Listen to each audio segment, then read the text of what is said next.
Yan, in 2 kilometers, overtaking lane, pwede na yung overtakean ni Des. Pag sisilip ng content, walang pasalubong. O, pwede.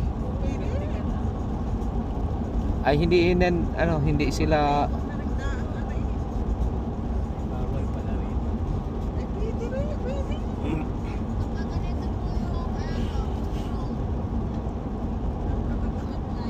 Itong broken line, pwede ka umubertake. Ibig sabihin, safe itong overtakean. Pero pagka yung solid line, huwag ka umubertake. Ibig sabihin, hindi mo makita yung harap noon kung ikaw mag-overtake.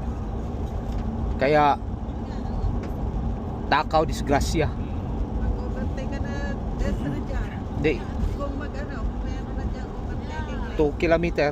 bagal niya nasa harap. 100 naman yan. Ling ang speed niya. 80 kagad. 100?